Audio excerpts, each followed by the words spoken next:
Hello, students. Welcome to the English class. Our first chapter, Letter to God, we have completed, and now this is the time to discuss the question answers and the summary. So, let us have the summary of the chapter and then we will discuss all the questions, right?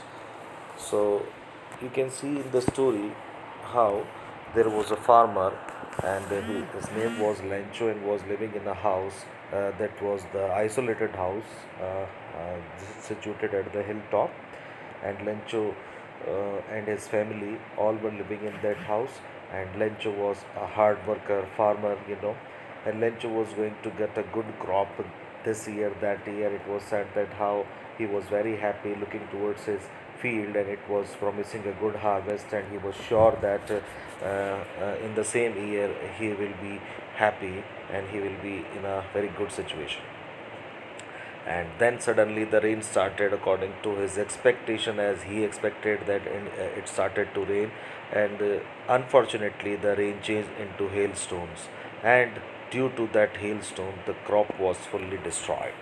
And Lencho had deep faith in God, as he predicted himself. And being faithful in God, he decided to write a letter to God. And finally, he wrote and he sent the letter to God, demanding of 100 pesos as per his calculation he needed.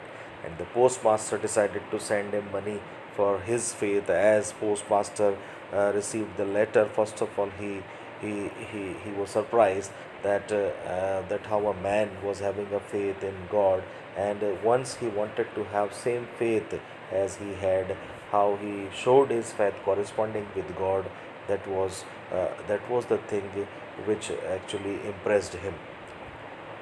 And then postmaster decided to help him, and he reason behind it that he didn't want to shake his faith, right? So he decided to send him money, and he collected not as per his demand 100 peso, but more than half he collected, and he sent that amount to Lencho, right? And when Lencho received the letter and counted the money, then he didn't get surprise, right?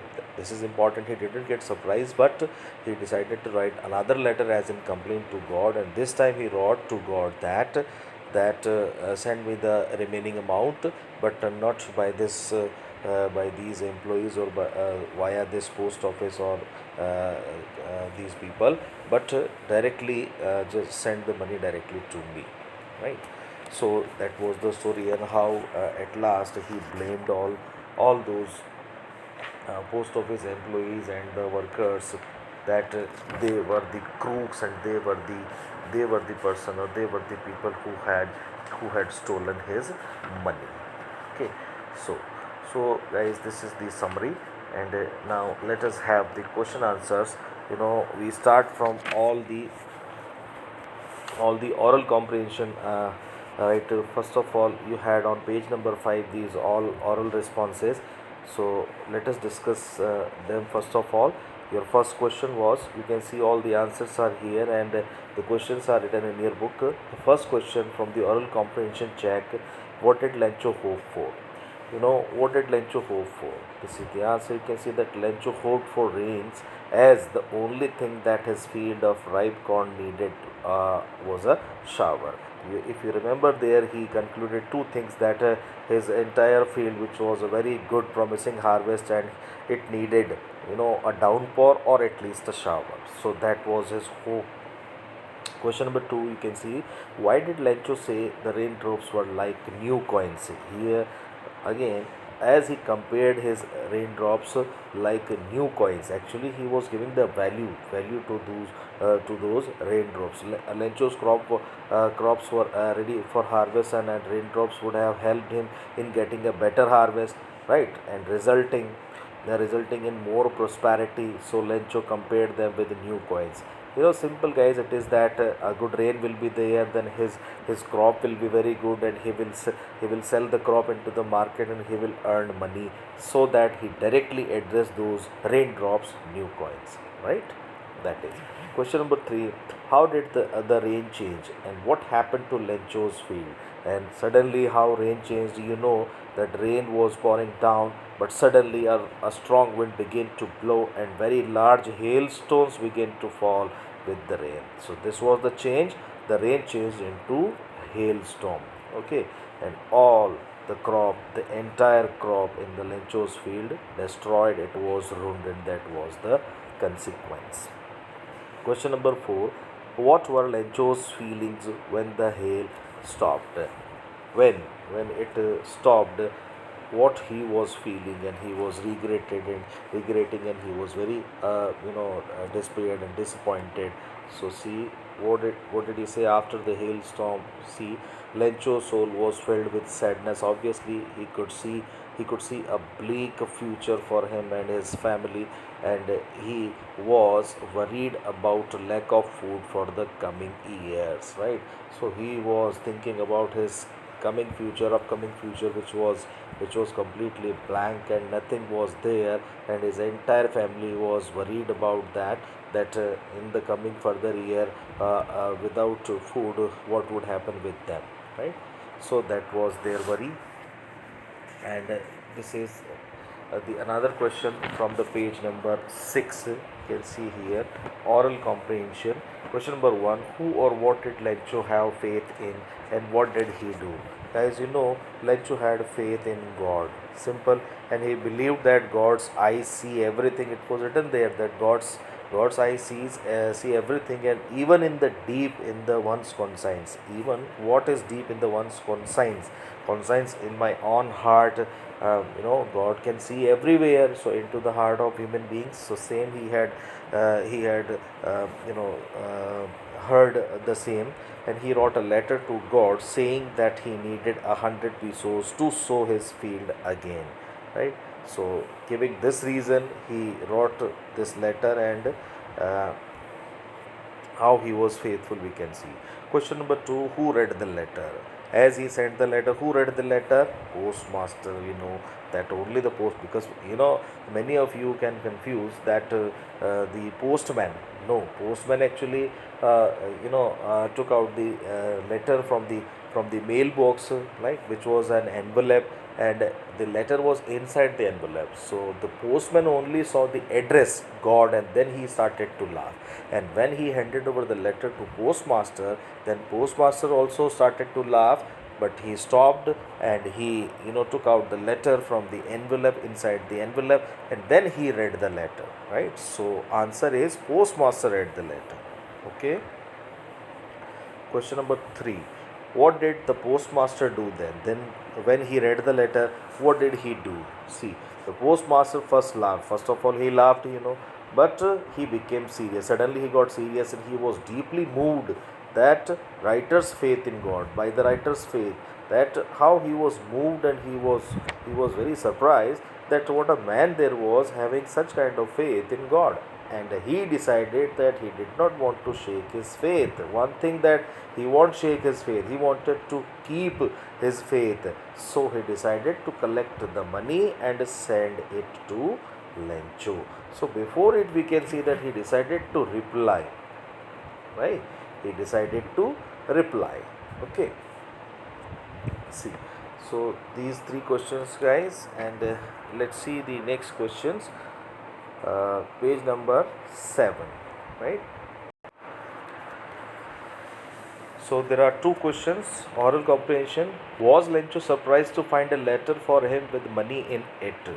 So when Lencho received his reply, and was he surprised, or what did he do? So see, no, he Lencho was not all surprised.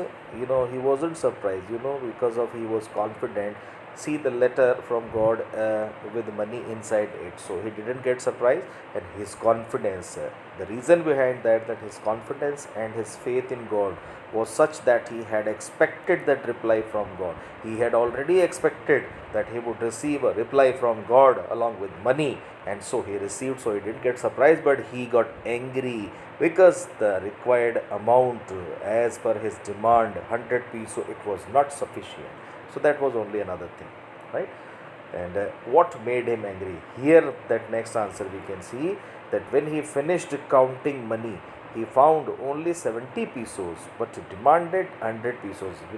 He demanded 100, but he received only 70. So he was confident that God could not. And here, two conclusion, two actually reasons he revealed here, that he was confident that God couldn't neither make any mistake, number one, and number two, nor deny him what he had requested.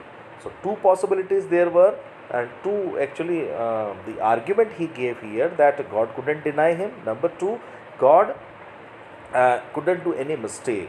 So therefore he concluded that the post office employees must have taken the remaining 30 pesos. And this was the final possibility about his money, that where it had gone. He said that the rest of amount was stolen by those only post office employees. Nobody was there, right? So guys, these are the questions, oral comprehension. Now we start the thinking about the texts, your main textbook questions, right? First question, who does Lencho have complete faith in, and which sentence in the story tell you this, right? Which sentences, right? More than. So the question is simple, that Lencho had faith in God, we know all. Okay, and the sentence in the story shows that number of sentences we can see there are, but in the hearts of all who lived in that solitary house in the middle of valley, there was a single hope, help from God. So this sentence also shows that he was faithful, and all through the night Lencho thought only of his one hope, help of God, whose eyes, as he had been instructed, or many people had instructed him that God see everything, even what is deep in one's conscience. So this sentence also shows that he was faithful in God. And one more sentence, God, he wrote, if you don't help me, my family and I will go hungry this year. So he was writing a letter, so he was faithful, so that he was writing a letter. Yes. See, one more sentence, he wrote to God on envelope, put the letter inside, and still troubled went to down. This sentence also we can say, he had written, and he is posting, or he is dropping the letter into the mailbox, because of he was faithful. Next, God could not have made mistake in, nor. This sentence shows that he was extremely faithful in God, because he was giving two consequences, right? He was concluding that God couldn't do any mistake, and God couldn't deny him. How he was faithful, see. And another, it said God, of that money. Now finally when he wrote another letter, then of that money, when he received the reply from God and the amount which was not sufficient, then he again he was writing a letter and blaming those post office employees. At that time he said, and he wrote that I asked for only 70 the money, that amount I asked for, which was 100, but only 70 pesos reached me, send me the rest. See how he is emphatic over here, right? Send me the rest, since I need it very much. So how he was writing this kind of line here to God, right? It shows that he was extremely faithful. See, question number 2, why does the postmaster send money to Lencho, and why does he sign the letter, God? Important and interesting question, guys, that why does postmaster send money? Why? Postmaster was moved. First thing, that he was moved by Lencho's complete faith in God, number one. So he decided to send money to Lencho. First he decided to reply, but when he opened the letter and he got to know that it was not only to show his goodwill, or not only the paper and ink were needed, but something else, that was money which he demanded over there, and that was 100 pesos, right? And one more thing, that moreover the postmaster did not want to shake Lencho's faith in God. Postmaster did not want to shake Lencho's faith. This is very important. So he signed the letter God, and it was a good ploy. He signed that letter as a God, because he wanted to show to Lencho that God had written the letter himself. So it was a trick, it was a method, it was a ploy to convey a message that God himself written the letter. Okay. Question number 3.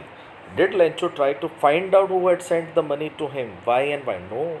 See, he didn't try. He was confident. See, no, Lencho does not try to find out who had sent him the money, right? Because he was confident and he was sure. And this is because he had great confidence in God and never suspected that it could be someone else other than God who would send him the amount. Sorry. So, and his faith in God was so strong that he believed that God had sent him money. So, actually, his confidence in everything behind that. So, he never suspected that someone else could have sent him money. See the next question. Question number 4. Uh, who does Lencho think has taken the rest of money? And what is the irony in the situation? Remember that what is irony? It is written in the question itself. You can read here that irony is a situation is an unexpected aspect of it. Unexpected. We do not expect the thing, but the same is happening here. An ironic situation is strange or amusing. Like whenever it is used, the situation is surprising and it is amusing. It will create fun. We will laugh, right? Because it is the opposite of what is expected. It is opposite. What we are expecting that will not happen, but something else will happen, and that will be completely opposite.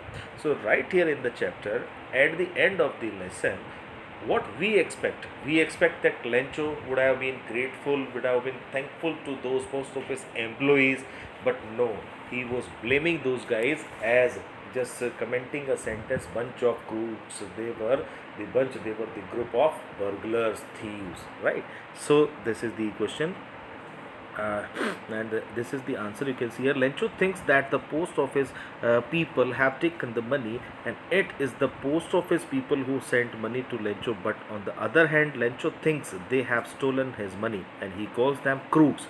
And thus there is an uh, there is an element of irony in this situation. So you can see that how the use of irony is here.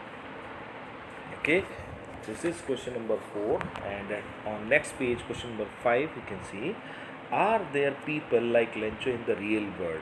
Right, this is hypothetical question, and this is up to you that what you answer. It is written that I don't think, but you can write here if you have any experience. But generally there are not such kind of people on the earth, because we all know that God doesn't exist in this universe or in this world, right? We know. And question number 6, this is important. See, there are two kind of conflicts in the story, between humans and nature and between humans and themselves.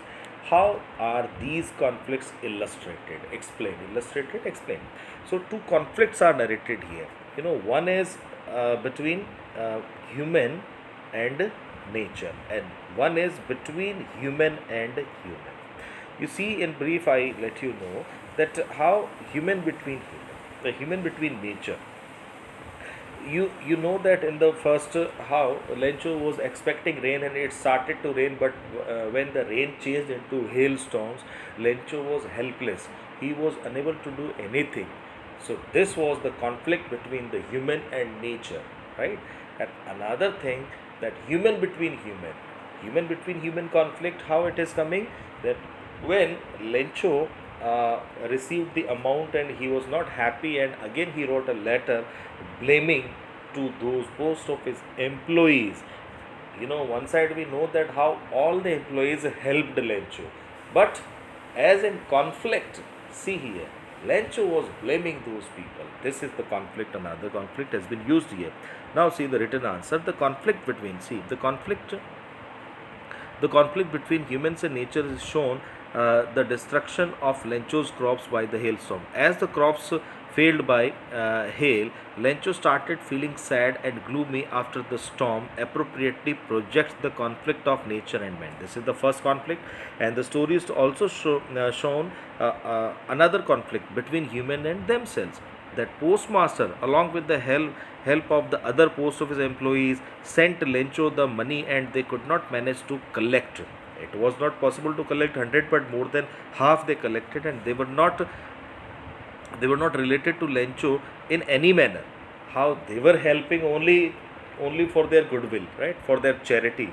They were not known, right? Strangers. It was an act of kindness and selflessness on their part. This was the part of that charity and the kindness for whom? For the all employees and the postmaster, right? Even though they did a good job. See, even though they did a good job, Lencho blamed of them for taking away some amount of money. This is the conflict. He would have been grateful, thankful, but no, he was blaming. This shows, this shows that man does not have faith in his fellow humans, and thereby giving rise to this conflict. Okay, so these are the two conflicts you can see, guys, here. One is human and nature, and one is human, between human. Okay, so guys, these are the questions, and next grammar and some particular devices we will discuss in our separate video, right? And I hope that you understood all of the answers very well. Okay, thank you.